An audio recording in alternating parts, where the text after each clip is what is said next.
चैव पंचाशदष्टौ च सहस्रसङ्ख्यमेतश्रुतं पंचपदं नमामि अरहन्तवासयत्तं गणहरदेवेन सगन्त्यं सम्मं प्रणमामि वद्युद्धसुराणमोहं शिरसा इक्षामि वन्दे सुदवत्तिकावसुसाच्य मंगवंगपैन्य पावने परमेशन्तप्रणमामि उपभोगचूल्या चेव सुतथैकृतमकायं शरणकालमञ्चीं पूज्यं वन्दामि नमोऽस्मि दुःखकवकमको भोइलाव सुवेगमनं समाहिवर्णं जिनगुण संपत्ति होतमच्छं नमोस्तु अथ पौर्वाणिक स्वाध्याय प्रतिष्ठापन ज्ञान श्रीमद आचार्य भक्ति काय उत्सर्गम करो मैं हूँ।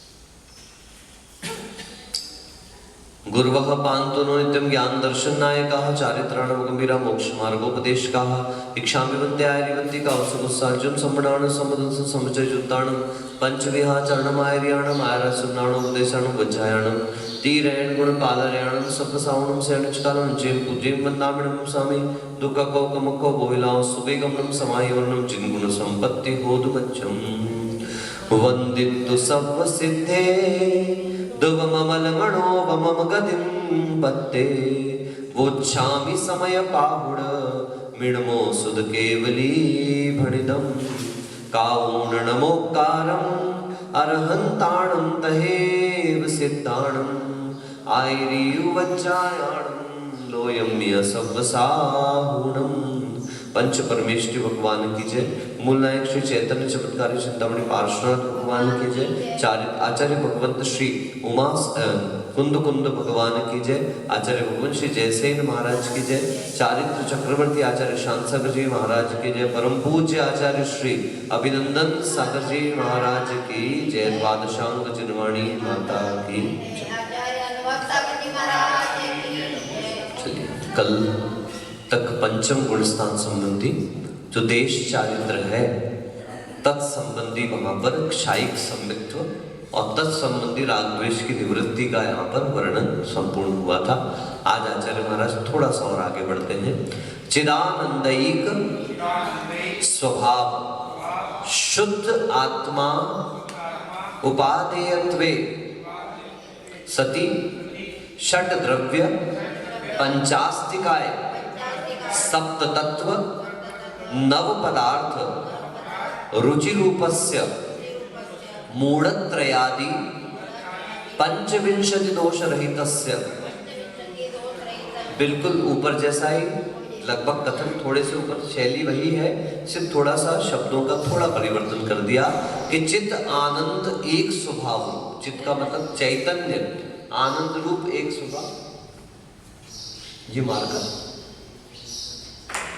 एक स्वभाव रूप जो शुद्ध आत्मा ही उपादेय है ऐसा ज्ञान होने पर षट द्रव्य पंचास्तिकाय सात तत्व नव पदार्थ की रुचि रूप जो मूढ़ त्रय तीन मूढ़ता और 25 दोषों से रहित है वह तदनुसारी उसके अनुसार प्रशम संवेगानुकंपा बोलिए देव धर्मादि विषय आस्तिक्य अभिव्यक्ति लक्षणस्य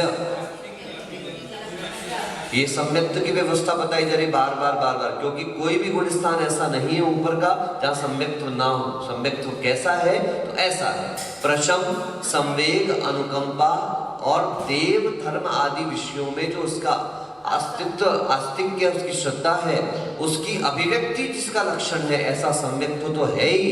साथ ही साथ षष्ठ गुण स्थान रूप सराग चारित्र अविनाभावी सराग सम्यक्त्वस्य अन्यथा अनुपपत्ते इति हेतु।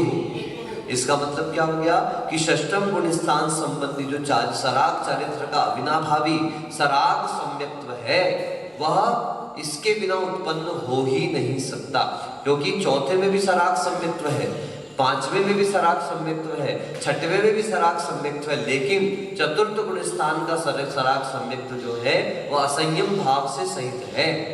पंचम गुण स्थान का सराग सम्यक्त्व जो है वो देश चारित्र से सहित है, लेकिन सकल चारित्र से सकल संयम से रहित है।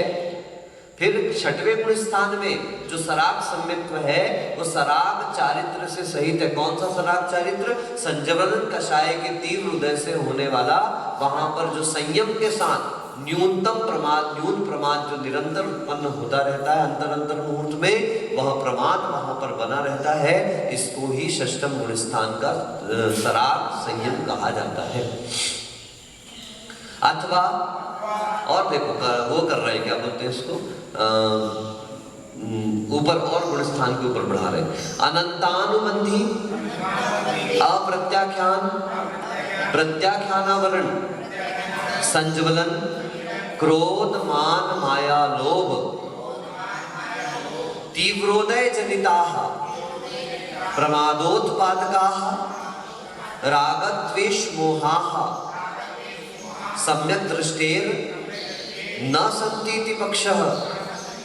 भैया अनंतानुबंधी, अप्रत्याख्यानावरण, प्रत्याख्यान, संज्वलन, क्रोध, मान, माया, लोभ के तीव्र हृदय से जनित प्रमाद को उत्पन्न करने वाला जो राग द्वेष मोह है, उसके होने पर सम्यक दृष्टि नहीं होता, ये हमारे पास पक्ष है।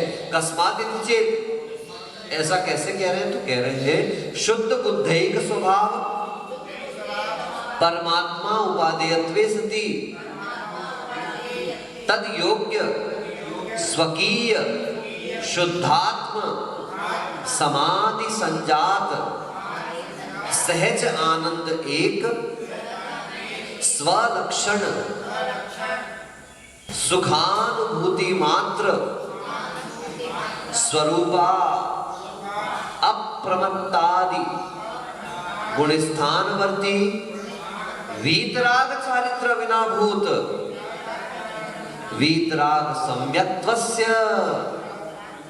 अन्यथा अनुपपत्ते इति हेतुः। इस पंक्ति को, इस गाथा को, इस टीका को, इसको लिखने वाले आचार्य भगवंत को खूब याद रखना। उन्होंने स्पष्ट किया वीतराग सम्यक्त्व वीतराग चारित्र का अविनाभावी है। और वो कहां पर हो रहा है? स्पष्ट कर दिया उन्होंने कि जहां पर वीतराग चारित्र विद्यमान है और वह अप्रमत्त गुण स्थान में होगा। कौन से गुण स्थान में होगा? अप्रमत्त गुण स्थान में होगा। अप्रमत्त मतलब सप्तम गुण स्थान, उसके नीचे यानी अभी अपने पास भी वीतराग चारित्र नहीं, सराग चारित्र है। स्वाध्याय कर रहे हैं, अभिषेक देख रहे हैं, विहार कर रहे हैं, आहार कर रहे हैं, ये सब कौन सा चारित्र होता है? सराग चारित्र। तो अपन लोगों का डोलना सराग वीतराग में हमेशा चलता रहता है, छठवां सातवां गुण स्थान। जब तक वीतराग चारित्र नहीं तब तक वीतराग सम्यक्त्व की स्थिति भी नहीं। वीतराग सम्यक्त्व वीतराग चारित्र एक दूसरे के अविनाभावी है। अविनाभावी का मतलब क्या? एक के होने पर दूसरे का होना नियत है, तभी वह अविनाभावी संबंध है। तथा च उत्तम आद्या सम्यक्त्व चारित्रे द्वितीया घनन्ति अनुव्रतम, घनन्ति है, अनंती है ना, घनन्ति बन गया है ना। सम्यक्त्व तृतीया संयमम तुर्या यथाख्यातम क्रोधादयः। क्या कह रहे हैं? आद्या सम्यक्त्व चारित्रे, पहले नंबर की जो कषाय है, कौन सी कषाय है? अनंतानुबंधी। वह सम्यक्त्व चारित्र दोनों का घात करती है, लेकिन कौन से चारित्र का? सम्यक्त्वाचरण चारित्र का, है ना, वो चारित्र का नहीं, ऊपर के चारित्र का नहीं। और दूसरी जो कषाय है अप्रत्याख्यानावरण तत्हनन्ति अणुव्रतम, वो अणुव्रतों का हनन करती है। तृतीया संयमम, तीसरी कषाय संयम का हनन करती है। और तुर्या अर्थात चतुर्थ कषाय यथाख्यात चारित्र का हनन करती। क्रोधादयः, क्रोधादयः का मतलब क्रोध आदयः, अनंतानुबंधी, क्रोध, मान, माया, लोभ, फिर अप्रत्याख्यानावरण, क्रोध, ऐसे करके क्रम से चलना। क्लियर दिया, देखो कितना अच्छा स्पष्ट। क्या लिख दिया? आद्या सम्यक्त्व चारित्रे, अनंतानुबंधी सम्यक चारित्र दोनों का घात करती है। द्वितीया हनन्ति अणुव्रतम, दूसरी कषाय अणुव्रत का हनन करती है। तृतीया संयमम, तीसरी संयम का। और तुर्या यथाख्यातम क्रोधादय, तीसरे नंबर की यथाख्यात। और ये सब चारों के चार बार भेद और है, क्रोध, मान, माया, लोभ। इति गाथा पूर्वार्धे व्याख्यानम गतम, इस प्रकार से जो गाथा का पूर्वार्ध है, रागो दोषो मोह आस्वन अति समुदय, उसका पूर्वार्ध हमने कथन किया। अब कहते हैं तम्मा आसम भावेन विना हेतु न पच्चय होती। ये गाथा का अंश है, उसका अर्थ देखते हैं। यस्मात् गाथायाः पूर्वार्ध कथित क्रमेण राग द्वेष मोहा न संति तस्मात् कारणात् रागादि रूप भावास्तवेन विना अस्तित्व मात्रेण उदय मात्रेण वा द्रव्य प्रत्ययाः सम्यक् दृष्टेर बंध हेतवो न भवन्ति इति। बिल्कुल गाथा के पूर्वार्ध में कह दिया था कि जहां जहां राग द्वेष है वहां सम्यक को ही स्वीकार नहीं। अब थोड़ा सा लेट आए हैं, इसमें सप्तम गुण स्थान के स्वरूप में ही सराग ने वीतराग चारित्र का अविनाभावी वीतराग सम्यक्त्व कहा। बहुतायत में आजकल कहने लगे ना, नहीं बहुतायत में लोग कहने लगे चौथे गुण स्थान में कि स्वरूपाचरण के साथ साथ वही वीतराग भाव तो हमारे जागृत हो ही रहा है, भले अभी द्रव्य दीक्षा धारण नहीं की है, इसलिए वो वीतराग सम्यक्त्व है। तो उन्होंने स्पष्ट किया सप्तम गुण स्थान में ही वीतराग सम्यक्त्व का अविनाभावी वीतराग चारित्र तभी उत्पन्न होने वाला, अन्यथा अनुपत्ति है, इसकी अन्यथा उत्पत्ति नहीं हो सकती है। तो गाथा कथित क्रमण से राग द्वेष मोह जो है वो नहीं होते, तो उस कारण से रागादि रूप भावस्रव के बिना अस्तित्व मात्र से उदय मात्र से जो द्रव्य प्रत्यय है मिथ्यात्व अविरति प्रमाद कषाय और योग, उनसे सम्यक दृष्टि को बंद नहीं हुआ करता है। मिथ्यात्व अविरति प्रमाद कषाय योग रूप चतुर्विदो हेतु ज्ञानावरणादि रूपस्य अष्टविधस्य नवतर द्रव्य कर्मणः कारणं भवति। ठीक है ना। यदि मिथ्यात्व विधि प्रमाद कषाय चार प्रकार का हेतु जो है वो ज्ञानावरणादि रूप जो अष्टविध कर्मों के नवीन कर्मों के द्रव्य कर्मों के आश्रव का कारण हुआ करता है, तेषामपि मिथ्यात्वादि द्रव्य प्रत्ययानाम उदयागतानाम जीवगत रागादि भाव प्रत्याह कारणं भवन्ति। तो जो उन्हीं में भी जो मिथ्यात्वादि द्रव्य प्रत्यय जो उदयगत है उनके लिए जीवगत राग आदि भाव प्रत्यय ही कारण बनते हैं। यहाँ कुछ ना कुछ भाव प्रत्यय होता है जो पूर्व कर्म को भी आकर्षित करता है। किसको आकर्षित करता है? पूर्व कर्म को भी आकर्षित करता है। मान लो आपको कोई मेरे प्रति शिकायत है और कभी बोल नहीं पाते, आपकी हिम्मत नहीं हो रही, कोई दूसरा व्यक्ति में से लड़ाई झगड़ा करने लगा, चिल्ला चोट करने लगा, तो हो सकता है कि आपके मन में भी बहुत दिन से कुछ भरा चढ़ा होगा, तो उसके साथ साथ खड़े होकर के आप भी अपने चिल्ला, हाँ मेरे लिए भी ऐसे तो करते हो। क्या हो गया कि जो कर्म शांत बैठा हुआ था लेकिन किसी दूसरे कर्म के प्रभाव से जो उसका सहयोगी कर्म है उसके प्रभाव से वो भी उदयागत होने लगा, वो भी उदय में आने लगा। ठीक है ना। इसको उदीर्णा कहते हैं। क्या कहते हैं? ठीक है। कस्मात् इति चेत, ऐसा कैसे कह रहे हैं आप? सुनिए बता देते हैं। केशाम जीवगत रागादि भाव प्रत्ययानाम अभावे सति द्रव्य प्रत्ययेषु उदयागतेषु अपि वीतराग परम सामायिक भावना परिणत अभेद रत्नत्रय लक्षण भेद ज्ञानस्य सद्भावे सति कर्मणा जीवा न बध्यन्ते यतः कारणात्। देखो सारी चीजें होने के बाद भी यदि भेद विज्ञान आपके पास है, क्या मुदिराज आहार करना छोड़ देते हैं क्या? गृहस्थ को बाद में समझाएंगे, अपन अपना ही समझ लेते हैं। परंतु आहार करते हुए मैं आहार क्यों ले रहा हूं, किस निमित्त से ले रहा हूं, आहार लेते समय मेरा भाव क्या होना चाहिए, आहार के बाद मेरे परिणाम और व्यवहार क्या होना चाहिए, अगर इन बातों के प्रति आपकी जागृति है तो यह भेद विज्ञान कहलाता है। क्या कहलाता है? है ना। तो भेद जान रहे हैं अपन कि हमने शरीर के लिए आहार किया है ताकि ये शरीर हमारी साधना में सहयोग कर सके। आहार के बाद हमें उस आहार के प्रति क्या परिणाम रखना है, दाता के प्रति क्या परिणाम रखना है, आदि आदि इस प्रकार का भाव ये ध्यान रखना। चाहे कितना भी अच्छा कर लो आप किसी को, कल अपन ने कितने अच्छे भाव से माता जी के लिए सब्जी भेजी है ना, पर खा पाए क्या? नहीं, भाव भाग्य में था ही नहीं। तो हुलारे आ रहे थे, कल उल्टी की इच्छा हो रही, जी मचला रहा था, वो अपना तो छोड़ो, चौकेगा ही नहीं खा पाए।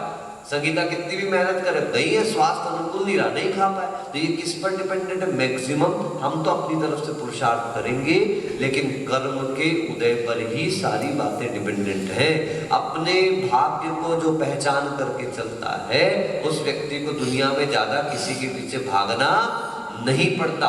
और जो अपने भाग्य को नहीं समझ पाता है, वो जीवन भर भागता दौड़ता रहता है, मगर प्राप्त कुछ नहीं कर पाता। अपना पुरुषार्थ और अपना भाग्य, इनके प्रति अपनी जागृति बहुत आवश्यक है। स्पष्ट कह दिया, जिसके पास भेद विज्ञान है वह कर्म में लिप्त होता हुआ भी कर्म बंधन को प्राप्त नहीं होता है। क्योंकि लिप्त तो, लिप्त कहने का मतलब लिपा हुआ नहीं है, कर्म करते हुए भी बंधन को प्राप्त नहीं।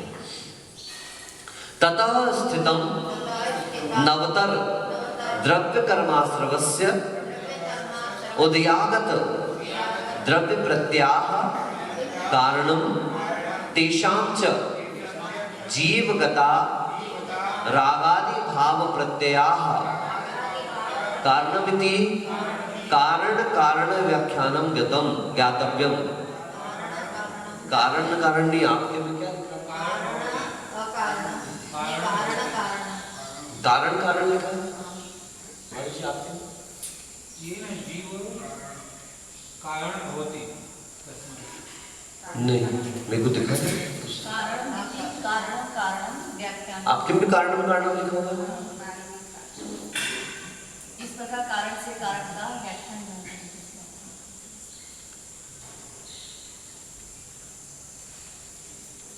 रागादि भाव प्रत्यय कारणमिति कारण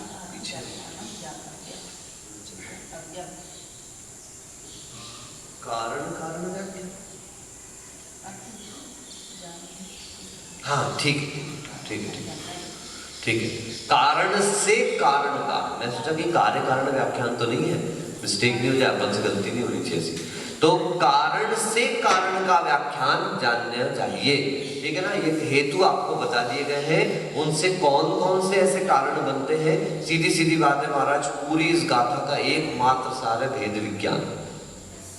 आपने दीक्षा ली है तो आपको भेद विज्ञान के कारण ही आपने दीक्षा ली है। आपको भेद विज्ञान हुआ कि शरीर अलग है, आत्मा अलग है, आत्मा का सहारा मात्र शरीर है, शरीर ही आत्मा नहीं है। जब शरीर हमारा नहीं है तो अन्य पर पदार्थ मेरे कैसे हो सकते हैं? इस प्रकार का बिल्कुल कन्फर्म जो अपने मन मस्तिष्क में जो श्रद्धान है, जो स्थिति है, वह हमारी हर क्रिया को निर्बल बना देती है। और जहां पर मैं, मेरा, राग द्वेष आदि किस प्रकार के परिणाम रहते हैं, वहां जाप पाठ अभिषेक पूजा सामायिक जैसी क्रिया करते हुए भी आपका कभी भी निर्मलता के परिणाम होने वाले नहीं। इसलिए आचार्य महाराज ने कहा है कई बार कि योग कैसा भी हो, उपयोग को संभालना बहुत जरूरी है। क्या हो सकता है आपका योग तो बड़ा अच्छा है, इधर भगवान का अभिषेक कर रहे हैं, जैसे रावण का योग तो अच्छा था लेकिन उपयोग अच्छा नहीं था। रावण क्या कर रहा था? भगवान की स्तुति भक्ति कर रहा था, मगर उपयोग क्या था?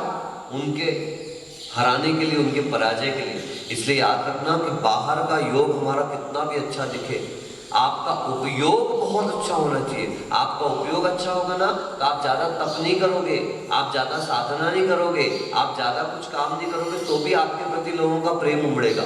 और यदि आपका उपयोग खराब है तो आप कितने भी अच्छे योग कर लो, आपके प्रति किसी का प्रेम उमड़ने वाला, ठीक है, राइट।